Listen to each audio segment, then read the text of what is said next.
వందే భారత మాతరం వందే భారత మాతరం ఆపదామపహర్తారాం ధాతారాం సర్వసంపదాం లోకాభిరామం శ్రీరామం భూయో భూయో నమామ్యహం భూయో భూయో నమామ్యహం.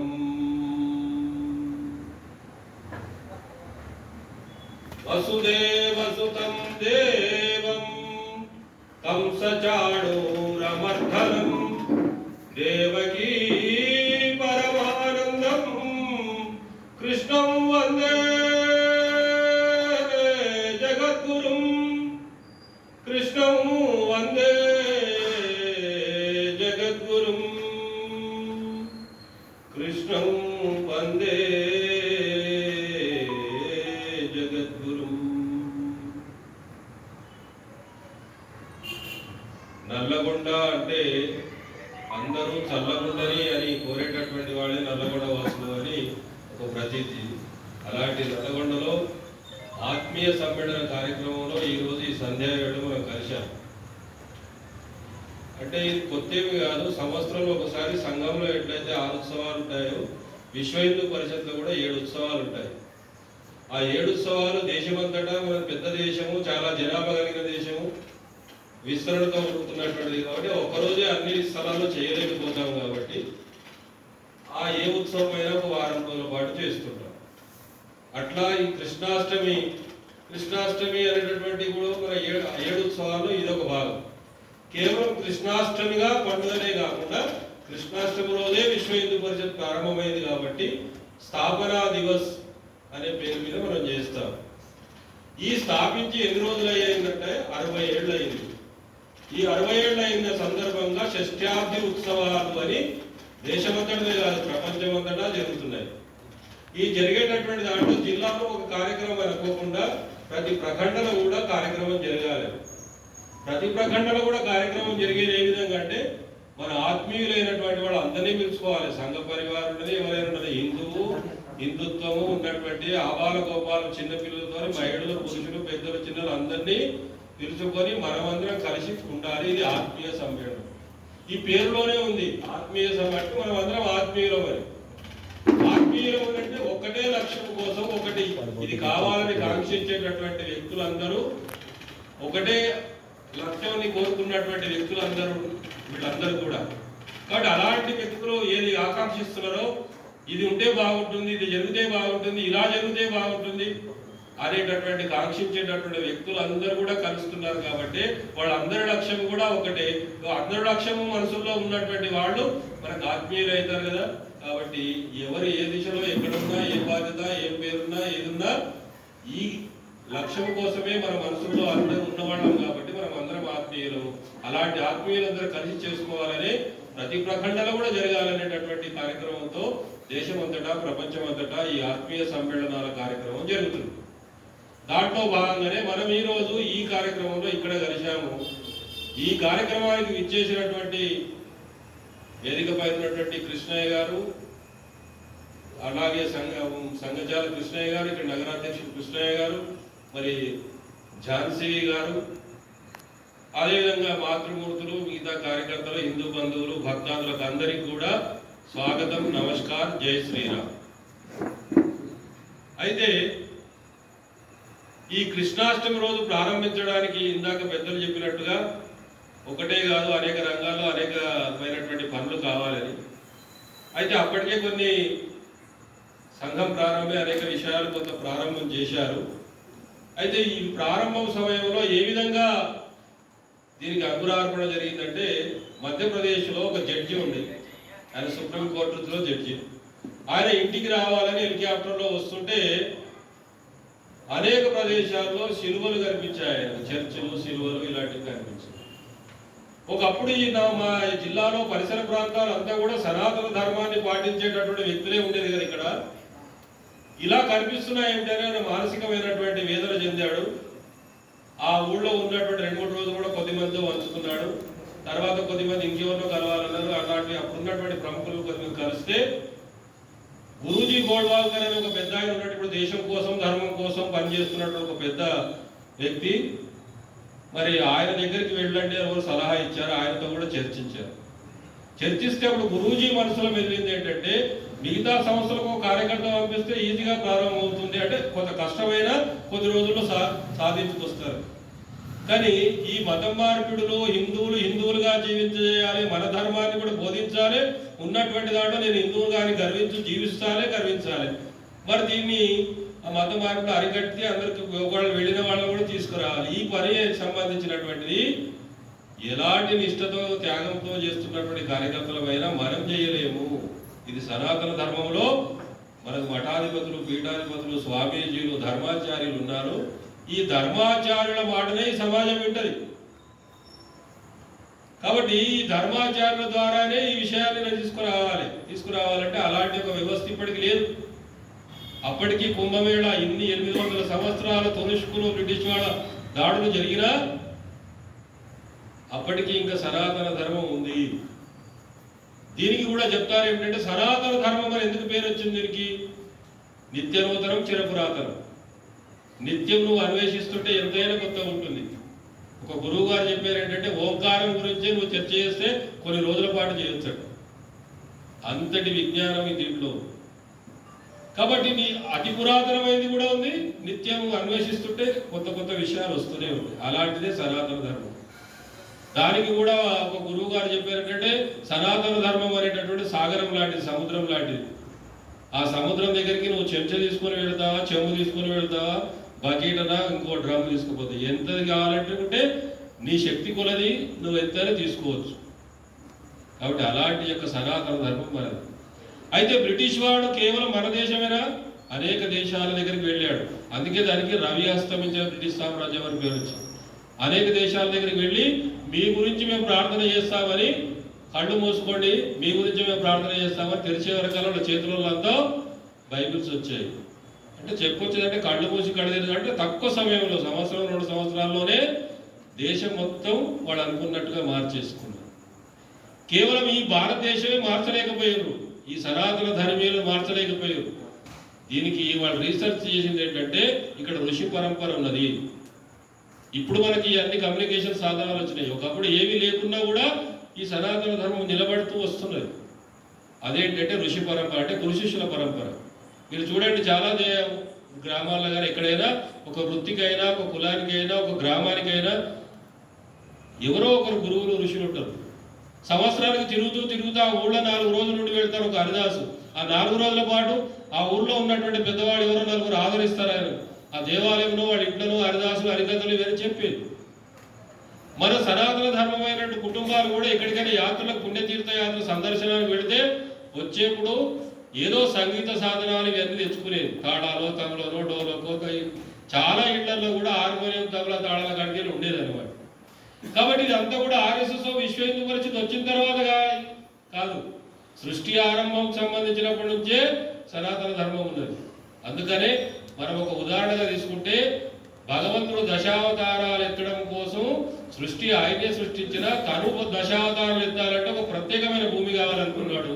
దాన్నే ఈ భారతదేశాన్ని నిర్మించుకున్నాడు. అందుకే చూడండి, ప్రపంచం మొత్తం సృష్టిలో కొన్ని దేశాలు పూర్తి ఎడారి ఉంటాయి, కొన్ని దేశాలు శీతలంగానే ఉంటాయి. ఆ శీతలంలో అసలు మనం ఏదన్నా విసర్జిస్తే కూడా దాని ఎరువుగా మారుతా లేదా అనేది డౌట్ అన్నమాట. ఏవో కెమికల్స్ వాడుతుంటారు. కొన్ని ఎడారి దేశాల్లో మంచినీళ్ళు దొరకవు. కాబట్టి మన దేశమే సమశీతోష్ణతలు కలిగిన, అన్ని ఉష్ణోగ్రతలు, అన్ని శీతోష్ణతలు కలిగినటువంటి దేశం. అందుకే ఒక హిమాలయాలు, 3 వైపుల సముద్రం, ఇట్లా ప్రత్యేకంగా నిర్మించుకున్నటువంటిదే ఈ భారతదేశం అని చెప్తుంటారు. అందుకనే ఆస్ట్రేలియా, అమెరికా, ఇంకే భూభాగాల్లో ఈ దశావతారాలు ఎత్తలేదు. అలాంటి భూమి మనది. కాబట్టి ఈ భూమికి సంబంధించిన ఋషి పరంపరలు ఇక్కడ కనుక్కున్నాడు వాడు.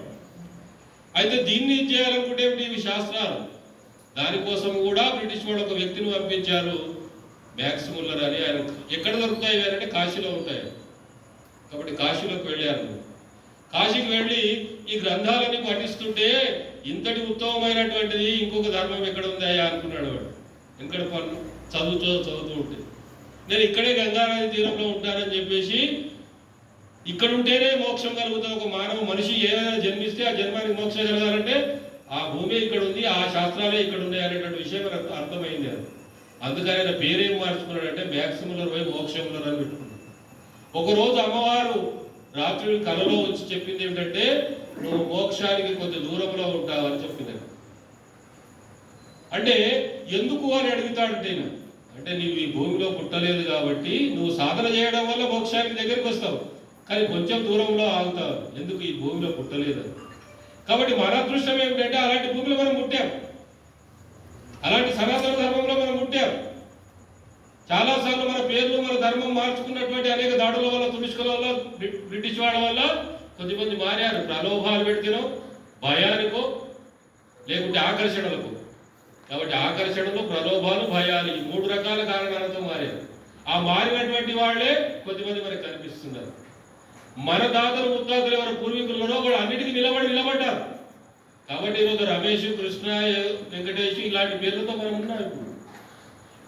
కాబట్టి దీనికి ఉండడం కోసం అంటే అప్పటి నుంచి కూడా తులుష్కుల నుంచి కూడా ఎదిరించారు. బ్రిటిష్ వాళ్ళ సమయంలో కూడా విప్లవకారుల పేర్ల మీద ఎదిరించారు.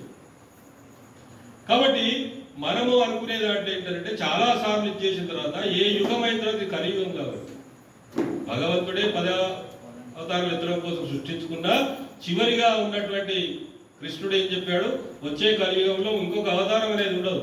మంచి కార్యక్రమాలు చేస్తున్న వ్యక్తులు పెరిగి ఏదైతే మంచిగా చేస్తుంటారో అక్కడే నా యొక్క అవతారం ఉంటుంది అని చెప్తారు.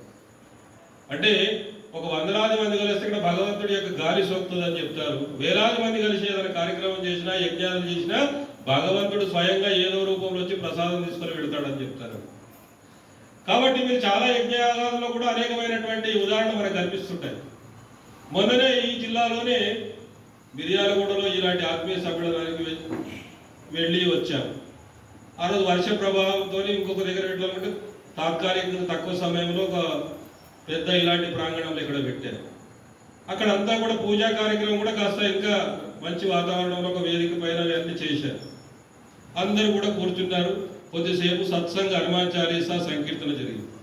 ఆ కార్యక్రమం అయిపోయింది. తెల్లారి పొద్దున వాళ్ళ ఇంట్లోకి మామూలు చుట్టుపక్కల ఇళ్ల మధ్యలోనే ఉంది అక్కడ కూడా, కానీ ఒక బజరంగి వచ్చి మళ్ళీ ఆ దేవాలయాలది ఆ యొక్క పూజా యొక్క వేదిక పైకి వచ్చి అరటిపండు తిని వెళ్ళింది. అంటే ఇవి అన్ని కూడా ఒక సంకేతాలు మనకు. కలియుగంలో భగవంతుడి అవతారం.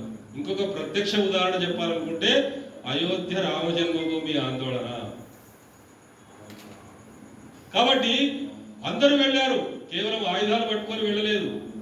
అయోధ్య కరసేవకు పిలిపిస్తే చాలా మంది వెళ్ళారు. కొద్దిమంది అయితే వాళ్ళ ఇంటిల్లి బాధ అందరూ కూడా వాళ్ళ అమ్మమ్మలు కుటుంబం అంతా పక్కింటి వాళ్ళకి చెప్పి వెళ్ళారు.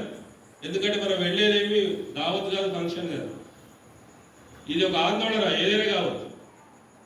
అట్లా పురుషులు మహిళల జైలు నిండిపోయి అట్లా వెళ్ళారు.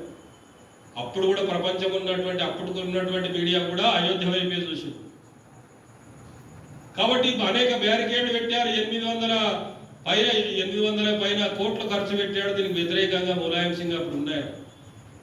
మీటింగ్లు పెట్టి చెప్పాడు, కందకాలు తవ్వాడు, రైళ్లు బంద్ చేశాడు, విమానాలు బంద్ చేశాడు, బ్యారికేడ్లు, చెక్ పోస్టులు, అనేక పద్ధతులు చేశాడు. అయినా కూడా దేశం మొత్తం నుండి జనాలు రామ భక్తులు వాడు చేసి దానికంటే ముందే అనుకున్న డేట్ కంటే ముందు బయలుదేరాడు. ఎక్కడో ముందు దిగడం, ఎక్కడికక్కడ అరెస్ట్ అయిన వాళ్ళు అరెస్ట్ అవుతారు, తప్పించుకున్న వాళ్ళు పొలాల గుండా వెళ్ళారు. చివరికి దేవోత్థాన ఏకాదశి అక్టోబర్ 30 గీతా జయంతి దేవోత్థాన ఏకాదశి 11:34 ముహూర్తం పెట్టారు స్వామీజీ. ఆ సమయం కల్లా సరియు నదికి అన్ని విషయాలు అన్ని రకాల దారుల్లో తప్పించుకొని వచ్చినటువంటి భక్తులు. మరి అక్కడ ఉన్నటువంటి సిఆర్పిఎఫ్ వ్యాను వచ్చిదాని డ్రైవింగ్ తో ఒక స్వామీజీ దాన్ని బ్యారికేడ్లను కొట్టేశాడు. ఎక్కడెక్కడ ఉన్నాయని సహజంగానే అక్కడ కొన్ని ఉంటాయి కోతులు, బజరంగీలు, ఇంకా చాలా వచ్చి ఆందోళన చేస్తున్నటువంటి సందర్భం. బ్యారికేడ్లు అయిపోగానే భక్తులందరూ కూడా వెళ్ళడము, ఆ గుమ్మటాల పైన భగవాన్ ధ్వజాన్ని ఎగిరేశారు. ఈయనేం చెప్పాడు, ములాయం సింగ్ అన్ని సభలు పెట్టి పరిందా పర్ణయివారు శక్తి అని చెప్పాడు. అంటే అయోధ్య పైన ఒక కాకి కూడా వాళ్ళనివ్వరు, అన్ని ఏర్పాట్లు చేశారని చెప్పి. ఇట్లా జరిగే వరకు ఆందోళన చెందాడు ఆయన. మనుషులే కొన్ని పోలీస్ రేసులలో రావడం, 2వ రోజు 3వ రోజు కరసేవ చేద్దామంటే చాలా మంది కరసేవకులు కాల్పులో చనిపోవడం. మళ్ళీ రెండవ ఖర్చు అప్పటికి రామభక్తులు అన్నటువంటి వాళ్ళు ప్రజాస్వామ్య పద్ధతిలో ఎమ్మెల్యేలు ఎంతమంది? 22 మంది ఉన్నారు అప్పటి సమయంలో. కానీ దాని తర్వాత మన సంస్థల నిషేధం రకరకాల రెండవసారి రామభక్తుల యొక్క ప్రభుత్వం. మళ్ళీ 92లో డిసెంబర్ పిలుపునిస్తే మళ్ళీ వేలాది మంది వెళ్ళారు. అప్పుడు ప్రపంచం ఏమనుకున్నదంటే హిందువులను కప్పలు తక్కెల జోకినట్టుగా అనేటటువంటి ఒక ఆనవాయితీ ఉండేది మరి. కానీ అప్పుడు ఏం నిరూపితమైందంటే హిందువులకు కూడా ఒక సంస్థ ఉన్నది, ఆ సంస్థ పిలిపిస్తే ప్రాణాలకు తెగించి రాగలుగుతారు, జనం అనుకున్న సమయానికి రాగలుగుతారు, ఆటంకాలు సృష్టించినా రాగలుగుతారు అనేటటువంటి విషయం ప్రపంచానికి అర్థమైంది. అప్పటి నుంచే ఇంకా మనకు అనేక సమస్యలు జరుగుతున్నా చాలా జాగరూకతతో ఉంటున్నారు. ఈ లక్ష్యాన్ని ప్రారంభించినటువంటి డాక్టర్జీ ఏం చెప్పాడు? గ్రామాల్లో అయితే 1%, పట్టణాల్లో అయితే 3% వ్యక్తులు జాతీయవాదులుగా, సమాజ దేశభక్తులుగా, ధర్మము దేశం గురించి ఆలోచించే వ్యక్తులను తయారు చేయాలని. అందులో 0.234 అయింది ఇప్పుడు. ఎందుకు గ్రామాలంటే సహజంగా కొంత వాతావరణం గ్రామాలు ఉంటుంది కాబట్టి 1% మారినా వాళ్ళ నాయకత్వంలో మిగతా సమాజం ఉంటుంది. నగరాల్లో కొంత కలుషితమైనది కాబట్టి 3% కావాలని చెప్పారు. ఈ 3% 0.35% మధ్యలో ఉన్నారు. అయినా ప్రపంచం అంతా ప్రతి సంస్థ కూడా విశ్వ హిందూ పరిషత్, బజరంగ దళ్, RSS అని చెప్తున్నారు. కాబట్టి మనకి ఇది సంకేతము కలియుగంలో ఈ విధంగా. మన వ్యవహారంలో చూస్తున్నట్టుంటే కూడా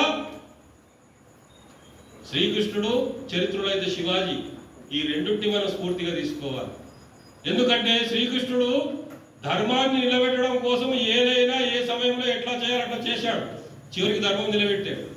అట్లా చరిత్రలో కూడా శివాజీ అలాంటి వ్యూహాన్నే తీసుకున్నాడు. ఒక దగ్గర శత్రువుకు నేను భయపడుతున్నానయ్యా మధ్యలో మాట్లాడాలంటే చెప్పాడు, నువ్వు చాలా ఆజానుభావుడి, వీరుడి, నీ ముందట ఎంత అని అంటే అక్కడికి ఆయన భయపడుతున్నాడు అని చెప్పేసి ఆయన ఒక 10 మంది సైనికులతోనే ఒక్కడికి రావడం జరిగింది. ఇట్లా ఏ సందర్భంలో ఏం చేయాలంటే ఆగ్రా కోటగూడ నుంచి కూడా ఎట్లా తప్పించుకొని రావాలని ప్రయత్నం చేశారు. అంటే ఈ రెండు వ్యూహకర్తలు ధర్మాన్ని నిలబెట్టడంలో ఈ కలియుగానికి దగ్గరలో మనకు ఉదాహరణగా కనిపిస్తుంటారు. ఇట్లాంటి విషయాలు జరుగుతున్నటువంటి సమయంలో గురూజీ ఇవన్నీ అవగతం చేసుకున్నటువంటి ఆయన ఆ వచ్చినటువంటి మిశ్రా ఎవరైతే జడ్జి ఉన్నాడో ఆయనతోని కొంత చర్చలు జరిపి మనం కొద్ది కాలంలోనే పూనా ముంబైకి సమీపంలో సాల్దీపని ఆశ్రమం, స్వామి చిన్మయానంద ఆశ్రమం ఉంది. కృష్ణాష్టమి రోజు నాడు అక్కడ అందరం కలుద్దామంటాడు. ఈ లోపల గురూజీ అనేక మంది శైవ, గాఢపత్య, వైష్ణవ, శాక్తేయం అనేక రకాలన్నటువంటి సాధన చేసేటటువంటి పీఠాధిపతులను, మఠాధిపతులను అందరినీ కలిశాడు. ఒక్కొక్క ఆశ్రమంలో ఒక్కొక్క రోజు 4 గంటలు 5 గంటలు ఉంటున్నాడు. కాబట్టి అట్లా కలిసి వచ్చాడు. ఎవరయ్యారంటే పూజనీయ మాధవ సదాశివ గోల్వాల్కర్, ఆయన్నే గురూజీ అంటారు. కాబట్టి గురూజీ ఎవరయ్యారంటే 30,000 పైగా పుస్తకాలు చదివాడు. అప్పటికి బనారస్ హిందూ యూనివర్సిటీలో ప్రొఫెసర్. ఎప్పుడో నాగ్పూర్కి వచ్చి ఒక విజయదశమి కార్యక్రమంలో వచ్చారు, మళ్ళీ తర్వాత వెళ్ళడం జరిగింది. మళ్ళీ నాగ్పూర్కి వచ్చి అడ్వకేట్గా చేశాడు కొద్ది రోజు. తర్వాత ఈ చెన్నైకి వచ్చి సైన్స్లో రీసెర్చ్ చేయడానికి వచ్చాడు. ఇవన్నీ కాదు, నాకు ఆధ్యాత్మికమైనటువంటి చింతన కావాలని చెప్పేసి మళ్ళీ వెళ్ళడం, ఇవన్నీ కూడా ఆయన జీవిత కాలంలో జరిగాయి. ఎవరి దగ్గరికి వెళ్ళాడంటే హిమాలయాల్లో వివేకానంద సహపాఠి అయినటువంటి స్వామి అఖండానంద దగ్గర ఆశ్రమానికి వెళుతాడు. ఇన్ని రకాల విషయాలు కూడా మర్చిపోతాడు గురువు దగ్గర శిష్యరికం చేయడానికి. ప్రతి అంటుదోమే పువ్వులు తెచ్చే కాడికి వెళ్ళి కూడా చాలా శ్రద్ధగా, జాగ్రత్తగా పనిచేసినటువంటి వాడు. కానీ ఆ అఖండానంద ఒక రోజు కూర్చోబెట్టుకొని నీ కోసం ఇంకొక కార్యము వేచి ఉన్నది, నువ్వు నాగపూర్కి వెళ్ళాలని ఒక రోజు చెప్పడం జరిగింది. కాబట్టి అంతగా వచ్చి అక్కడ అన్ని తిరిగి ఆడికి వెళ్ళిన వ్యక్తి మళ్ళీ నాగపూర్కు రావడం జరిగింది. అలాంటి గురూజీ దగ్గరికి జగన్నాథ్ మిశ్రా, ఎవరైతే మిశ్రా అయితే చర్చలు జరిపాడో రాబోయే కృష్ణాష్టమి మనం అందరం అక్కడ కలుద్దామనంట. ఆ ఆశ్రమంలో అన్ని రకాల పంథాలు పీఠాధిపతులు అందరూ రావడం జరిగింది. ఆ రోజుల్లో వచ్చారు పురుషోత్తం దాస్ టండన్. మహారాష్ట్ర ప్రాంతంలో సంత తుగుడోజీ అంటే రాష్ట్ర సంత అని పేరు అప్పటికి. ఆయన ఎక్కడికి వెళ్ళినా ఒక చిన్న కంజరవే వెంబడి పెట్టుకొని వెళ్ళేవాడు అనమాట. డక్కీ లాంటి చిన్న కంజర్. ఆ కంజర్తో రాష్ట్ర భక్తికి సంబంధించిన గీతలు ఇచ్చేస్తూ జాగరణ చేస్తూ వెళ్ళేవాడు. అట్లా రాష్ట్ర సంత తుగుడోజీ, సంత తారాసింగ్, పురుషోత్తం దాస్ టండన్, ఎంఎం మున్షి, మరి ఉడిపి పెజావర విశ్వేశ్వర తీర్థ స్వామీజీ, ఇట్లా అనేక మంది మఠాధిపతులు స్వామీజీలు, శంకరపీఠాలకు 4 వైపుల శంకరపీఠాలు, వైష్ణవానికి సంబంధించినటువంటి పీఠాలు, అమ్మవారిని ఉపాసించేటటువంటి స్వామీజీ, గాణపత్యాన్ని ఉపాసించేటటువంటి స్వామీజీ, వీళ్ళందరూ కూడా ప్రముఖమైనటువంటి వ్యక్తులు. కృష్ణాష్టమి రోజు నాడు 1964 ఆగస్టు 29వ తేదీ కృష్ణాష్టమి రోజు నాడు ఆ ఆశ్రమంలో అందరూ కలిశారు. కలిసిన తర్వాత ఈ విషయాల గురించి మాట్లాడారు. మతం మార్పిడులు, ఘర్వాపసి, దేశంలో సనాతన ధర్మాన్ని జాగృతం చేయడం, ఈ 3 విషయాల గురించి చర్చిస్తూ అలాంటి మనం ఒక సంస్థని నిర్మాణం చేయాలనుకుంటే ఏం పెట్టాలనుకుంటారు.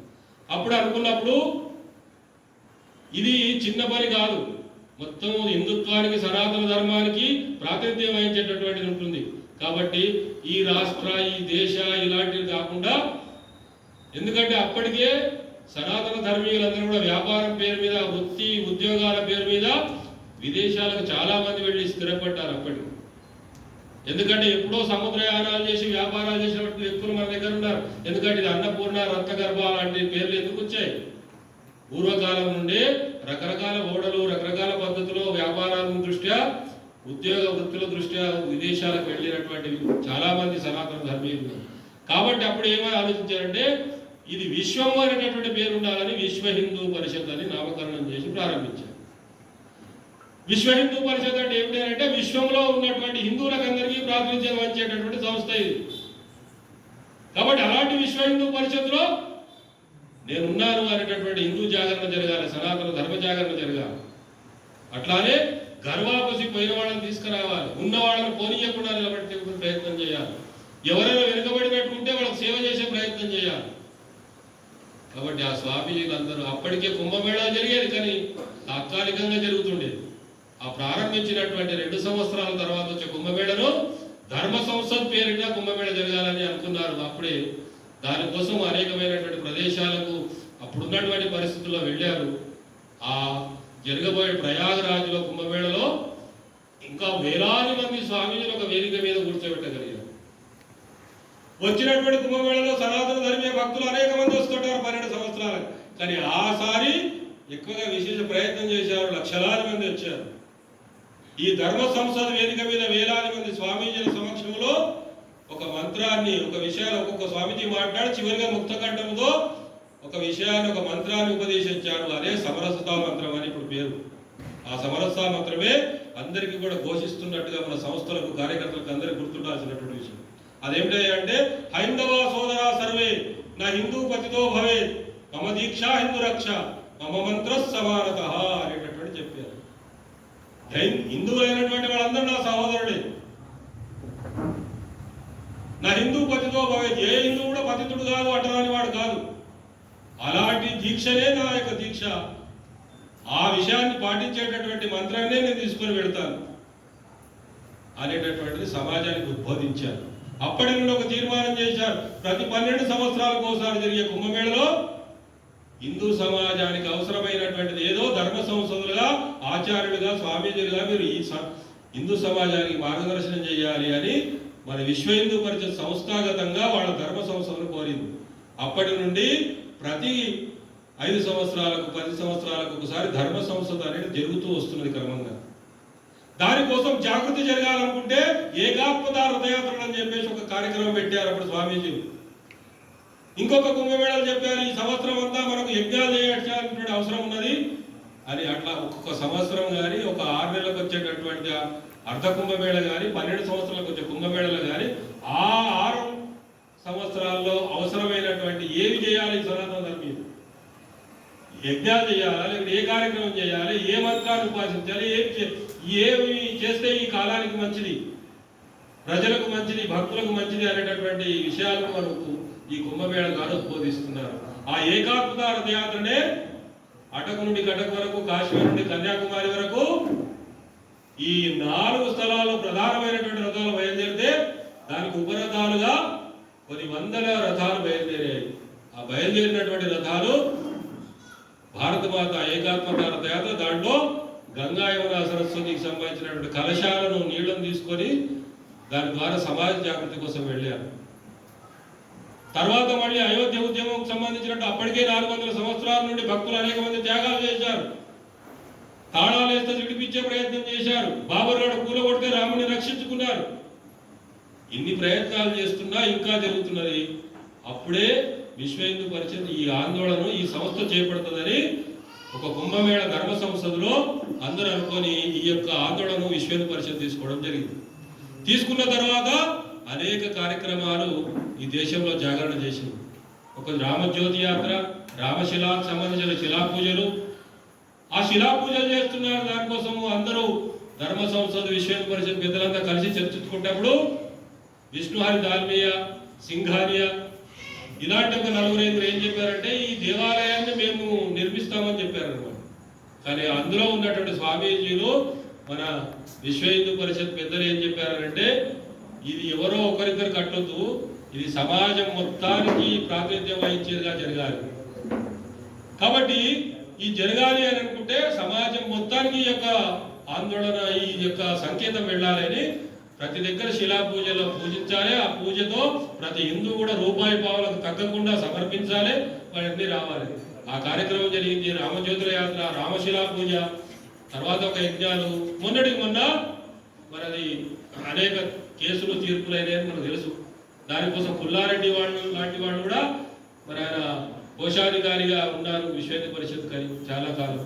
ఆ సమయంలో కోర్టు కేసు జరుగుతుంటే మరి ఏ విధమైన ప్రయత్నం జరిగింది. అశోక్ సింఘాల్జీ 2-3 సార్లు వచ్చి అప్పటికి ఇంకా చాలా కష్టంగా ఉన్నటువంటి పరిస్థితి, చాలా ఖర్చు వస్తున్నది కోర్టులలో. ఎట్లా అని అనుకుంటే అప్పుడు పుల్లారెడ్డి గారు ఉన్నారు, వెళదాం జోలే పెట్టుకొని అందరి దగ్గరికి, ఒకవేళ ఏదైనా ఇబ్బంది అయితే నా ఈ ఇల్లు ఉంది కదా ఇది అమ్మేసైనా మనం ఈ కోర్టులో మాత్రం గెలవాలి అనే విషయాన్ని చెప్తాడు. కాబట్టి అట్లా ఉన్నటువంటి కొద్దిమంది ఆ విధంగా గట్టిగా పనిచేసినటువంటి సందర్భం మనకు అప్పుడు తెలుసు.